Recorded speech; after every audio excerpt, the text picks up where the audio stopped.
microscopes work. And that's how, if you're going into organic chemistry, you'll learn about NMR, nuclear magnetic resonance, and IR, infrared spectroscopy, which use infrared light and radio waves to alter the composition of molecules, and you could learn about properties from that.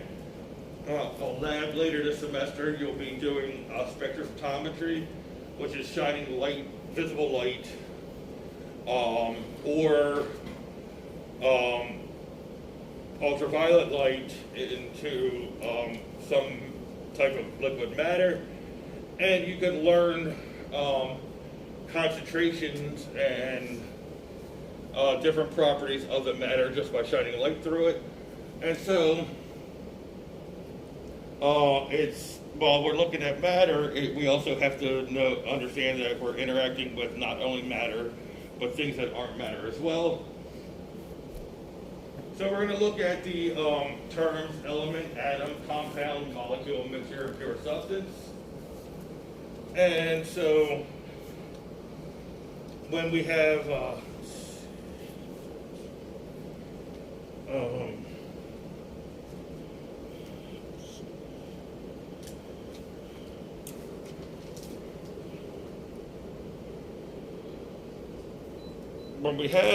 matter, it'll be broken up into two different types. So if we start with matter, then it can be either a pure substance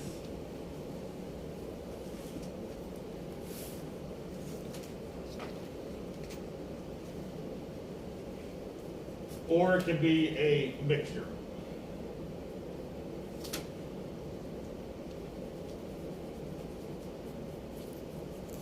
So a mixture is two or more pure substances together.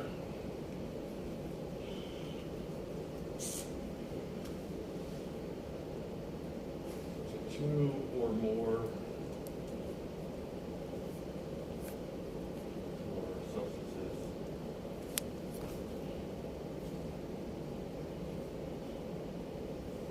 occupying the same space.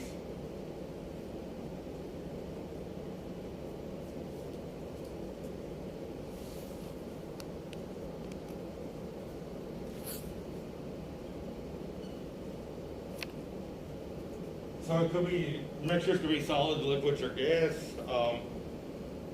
Your desk is made from multiple different types of materials. Your computer, multiple different types of materials, they would be considered mixtures. They still retain their own properties. So that's one important thing about the components of mixtures, they retain their own properties. Air, while we can't see it, is nitrogen, oxygen, hydrogen, carbon dioxide, a little bit of argon, and a few other different elements, and so it's all a mixture together. Soda has a lot of different components to it, but they all still retain their own properties. My favorite drink, coffee, has multiple components, all retain their same properties. Iced tea, and the ocean, all different things that are considered mixtures. Iron ore is iron mixed with other metals. Stainless steel is iron mixed with other metals. There's two types of mixtures.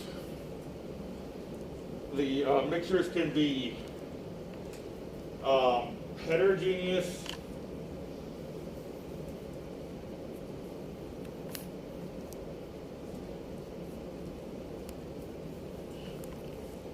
or homogeneous.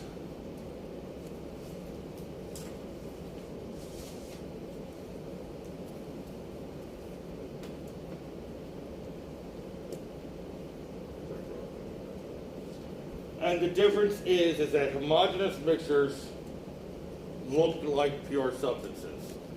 Coffee, iced tea, soda, looks like one thing, but it's a mixture of a lot of things. So when they're homogeneous, it appears to be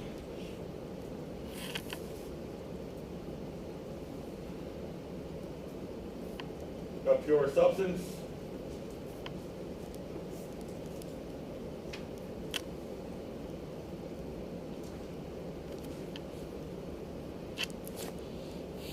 And we can differentiate between a homogeneous mixture and a pure substance by doing some experiments. You can separate a homogeneous mixture by physical means.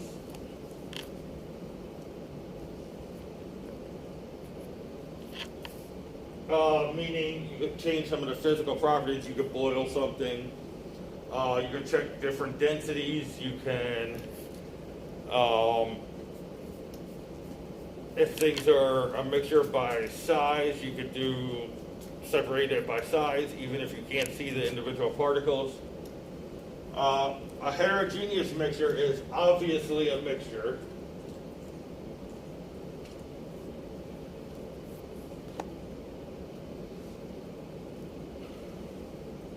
As you can observe,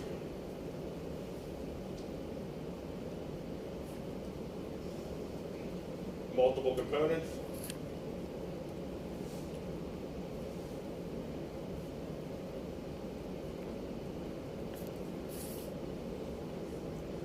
So when I was a kid, we often had a fish tank, and we would have some of the gravel stones at the bottom, maybe some different decorations in there, of course the fish, filters.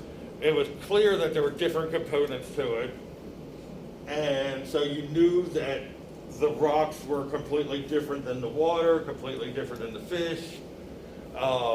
If you have salt and sugar mixed, it will look like the same thing, where to be homogeneous, but salt and sugar have completely different boiling points, or melting points, I should say, because they're solids. When sugar melts, it becomes caramel. Salt isn't going to melt until like 600 degrees Fahrenheit. So I don't think you would, most likely, unless you're have certain things that you might not supposed to be having, you likely would never be able to melt salt, but you could pretty easily melt sugar. But if you had a cup of water with stones in it and some sand in it, you could clearly see there were different components, so that makes it a heterogeneous mixture. Then with pure substances, actually I want to mention this first. In a later chapter, we're going to be talking about solutions. Solutions are homogeneous mixtures.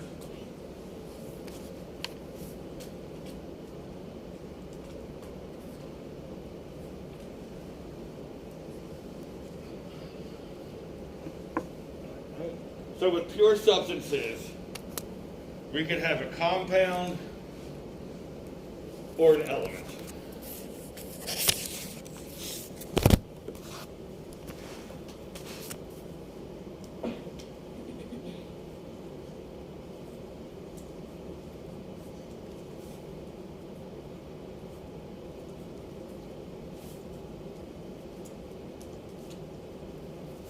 So a compound is two or more different elements chemically bonded together.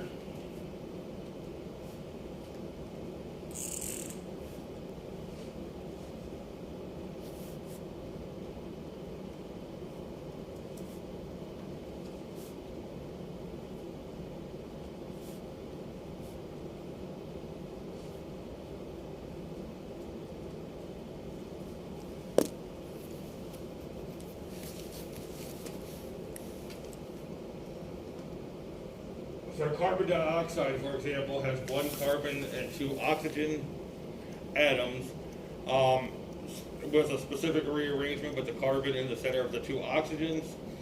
Any carbon dioxide anywhere in the universe that's a that's pure will always be CO2.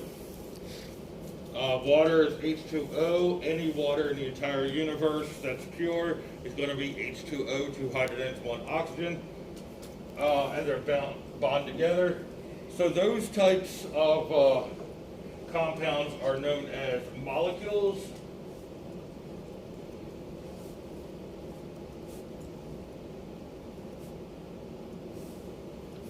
Which are going to be 2 or more nonmetals chemically bonded together.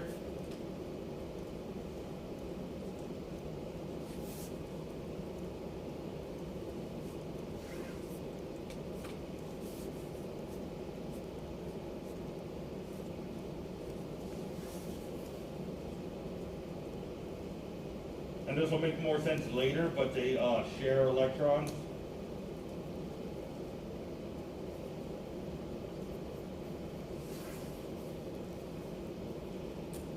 Which is different from an ionic compound,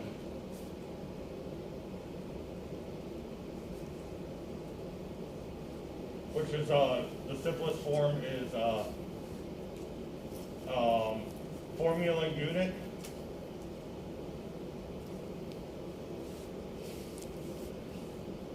A lot of students forget that ionic compounds are the simplest form is known as a formula unit. It's really the same thing as a molecule, but it involves metals and nonmetals, so that's why it has a different name. So ionic compounds have metals and nonmetals.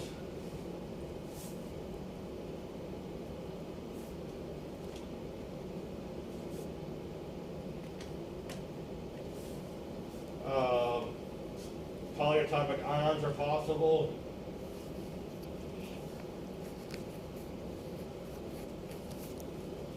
Which will be covered in chapter 3. You will be asked to memorize about 20 of them. I know I mentioned that I hate having you memorize, but so the names, the nomenclature, it's inevitable. You have to know what I'm talking about. You have to know what the question's asking. Sometimes they can be difficult to remember, which is beneficial to put on the note card at that time.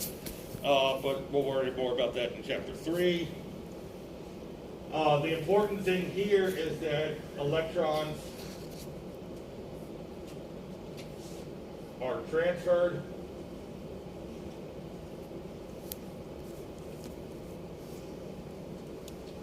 So we're going to have a positive charge and a negative charge, and they'll come together. If you think about like a positive and negative magnet, they can easily come together. That's what's happening with these. They're known as ions. Hence the name ionic. Then when it comes to elements, elements are everything that's on the periodic table. They're all the elements. There's 118 elements. The last 12 or so were made in a lab. Majority of the other ones are found in nature. And so for elements, they can be atoms, which is just one single an atom is one single element and just one of them, where molecules are multiple elements. But the important thing about the atoms is that they are the simplest form of an element.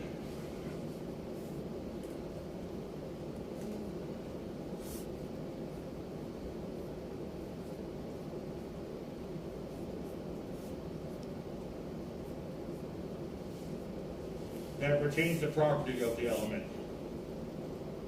That retains properties.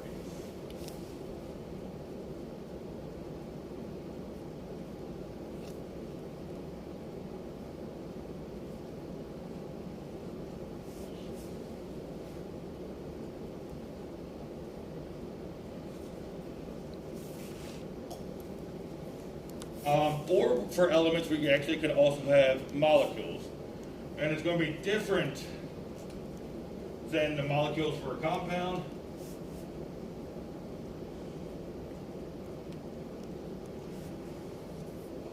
So when it comes to compounds, it's two or more nonmetals chemically combined that are different. When it comes to the element molecule, it's two or more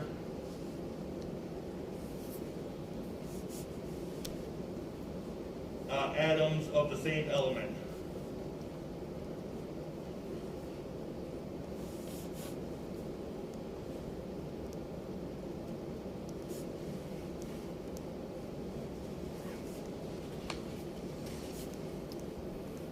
And they could be diatomic, which is probably something that you should know, because when I'm talking about these elements, when they exist in nature, they always exist as two atoms together.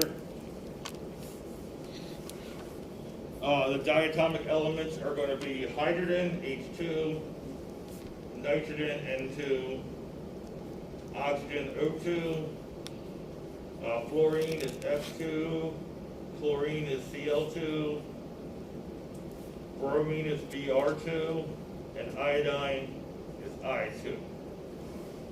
So those 7 elements exist in nature as a diatomic molecule.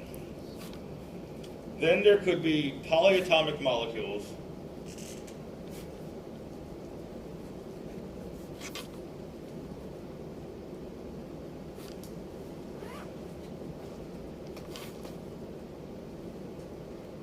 O3,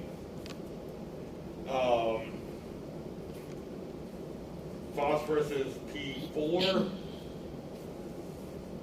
sulfur is usually S6 or S8.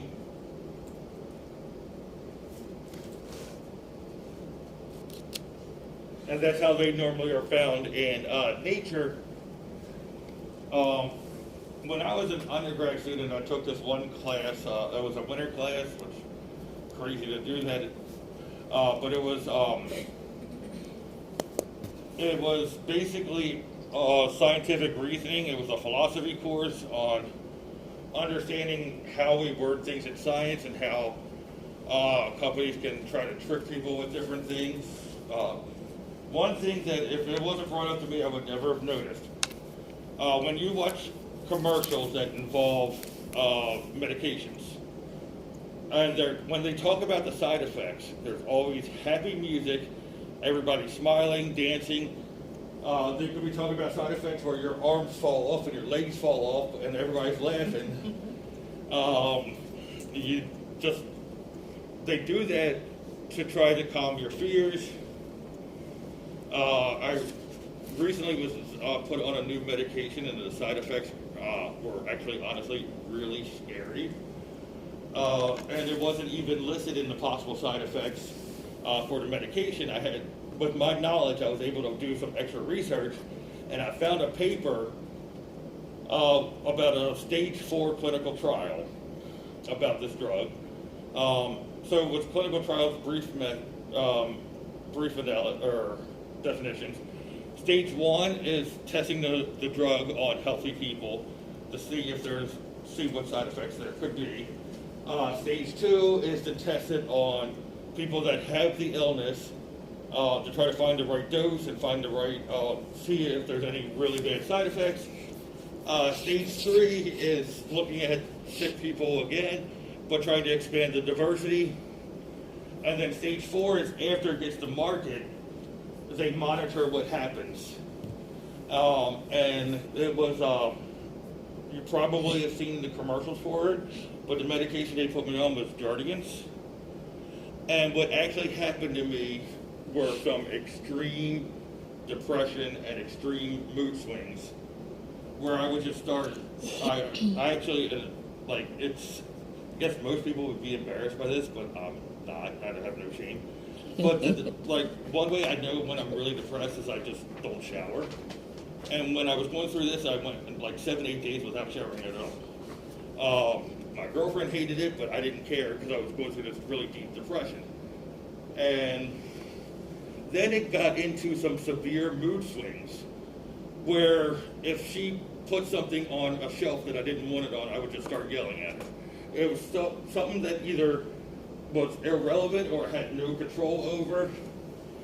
She put like the milk on the wrong shelf in the fridge. I would just start yelling. I was like, what is going on here? And then I looked up the stage 4, and it said that there are mood swings, there are depression. It was never listed again as a side effect for medicine. And it happened a lot higher in men than women. In fact, 67% of the people that reported mood swings were men. Most of them over the age of 60. I'm not over the age of 60. But the second most was over the age of 40, which is where I am. And I stopped taking it, and the depression went away, the mood swings went away. I'm not, now unfortunately, that means that for my diabetes, I'm not taking anything. They took me off of insulin because my blood sugar level was really good. Then they put me on Ozempic, which was working great. But there's a lot of people now using Ozempic for reasons that it's not supposed to be used for. One of its side effects is it helps people lose weight. And so with it helping people to lose weight, people are taking it that aren't prescribed it, or certain doctors can be bought, I hate to say it, but they'll prescribe it even with people that aren't diabetic. And so the copay went from $20 for 3 months to $600 for 1 month. And so I can't take it. And it's the supply is not even close to the demand, and that means people who need it aren't getting it. Also true with insulin, because people are taking it also to lose weight too, because it helps with increasing metabolism. And as long as we have, biased opinion, but as long as we have a profit-driven medical industry, it's going to keep being that way.